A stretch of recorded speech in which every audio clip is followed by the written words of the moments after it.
Today, we've got a topic that's sure to get your adrenaline pumping. Don't forget to hit like and subscribe.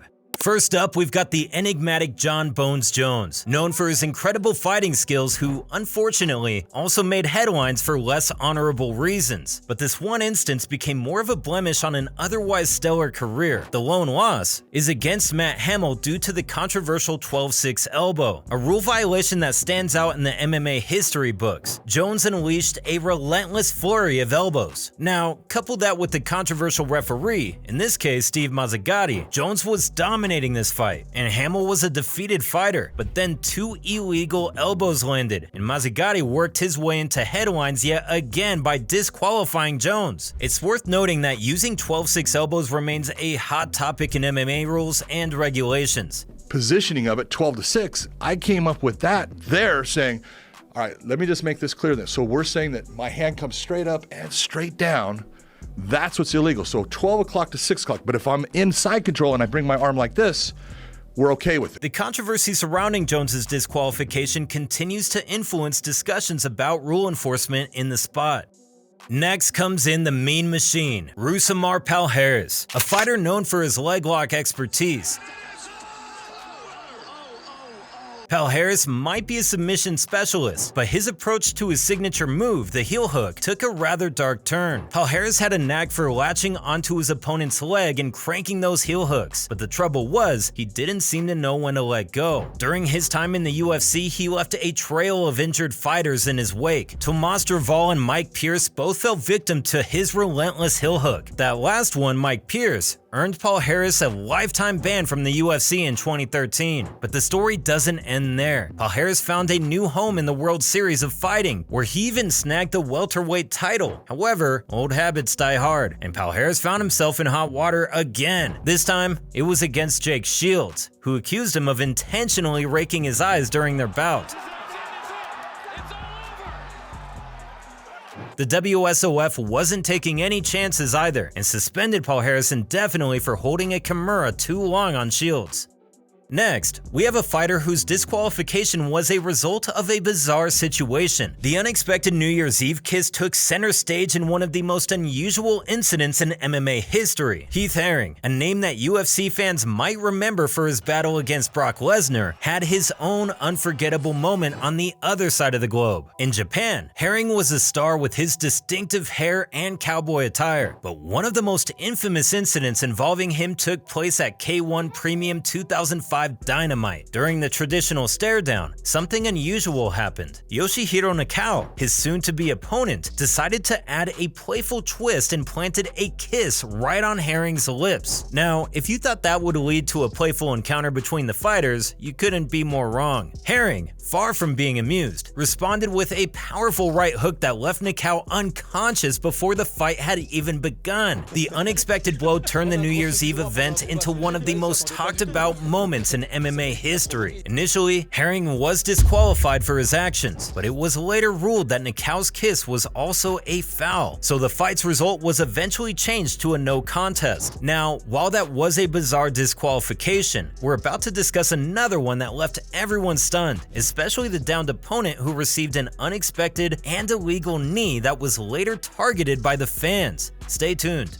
Now this is one of the most discussed qualifications in the history of MMA. The clash at UFC 259 between the reigning bantamweight champion, Petr No Mercy Yan, and Aljamain Sterling. The fight started with Sterling's promising performance, but Yan began to turn the controversy erupted. Yan unleashed a clearly illegal knee strike to his downed opponent, leaving Sterling dazed and unable to continue. I think maybe he thought he was coming up and Petr tried to catch him as he was coming up, but it was 100% illegal. Sterling was reluctantly declared the winner to the illegal blow, which ignited a firestorm of criticism and accusations of faking the injury. I understand there's some heat, some bad blood a little bit, but it's all rivalry and After a lengthy recovery period, Sterling seized the opportunity for redemption in a rematch with Yan at UFC 273. Against the odds, Sterling secured his title with a remarkable, yet closely contested, decision victory, solidifying his status as the bantamweight champion.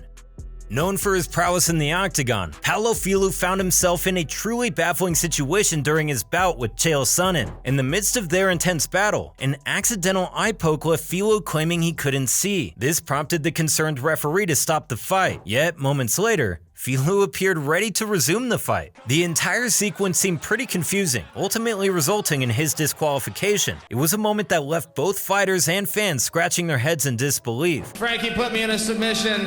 He did a good job of securing it, but I didn't tap. The incident also serves as a reminder of the unpredictable nature of MMA and the split-second decisions that can change the course of a fight. Which reminds me, did you know an MMA fighter got disqualified because he kept biting his opponent? Well, if you want to know who this was, keep watching our video till the end.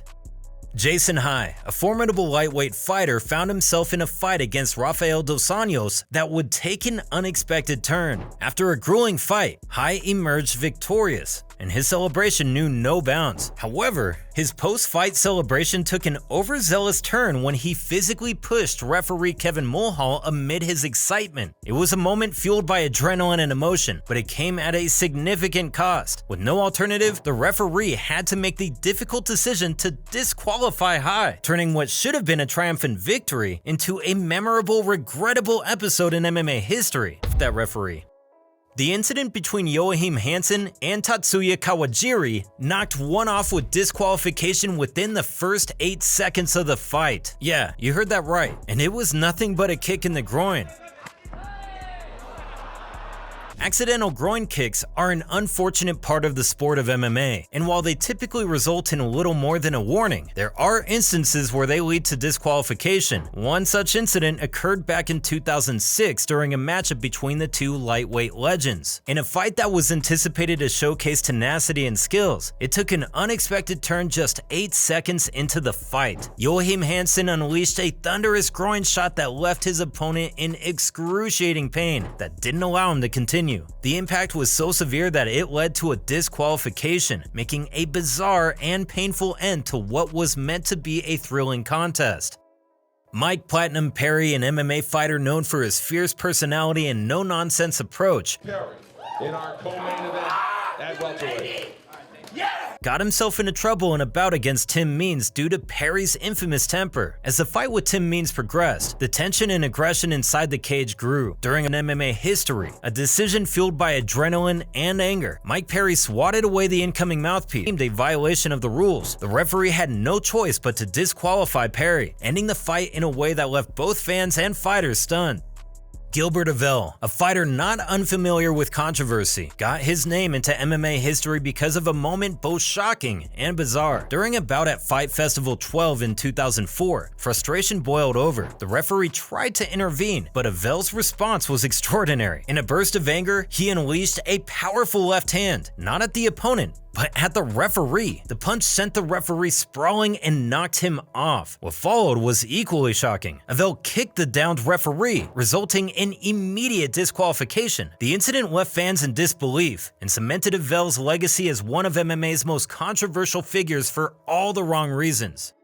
And with that, we are on our 10th and perhaps the weirdest MMA fighter disqualification. In the world of MMA, fighters pushing the boundaries is not uncommon, but sometimes things get truly strange. Fame MMA 12, held at Poland's Ergo Arena, witnessed a novelty match inside a tiny cage measuring just 9 by 9 feet. Arkadiusz Tancula and Jacek Muranski squared off in a light heavyweight contest, and what followed was nothing short of extraordinary. The fight was marked by multiple fouls, including weird instances of biting and cage grabbing from Muranski. These unethical actions took place throughout the fight and ultimately led to the fight's termination in the 4th round. Tancula was declared the winner, as Muranski was immediately disqualified due to constant biting. And there you have it, fight fans. We hope you've enjoyed this strange yet interesting journey throughout the world of MMA's most unforgettable disqualifications. These moments remind us that even the fiercest warriors can fall prey to the rules. So if you enjoyed this episode, don't forget to let us know. Share your thoughts in the comments, hit that like button, and subscribe for more exciting MMA content. Until next time, peace.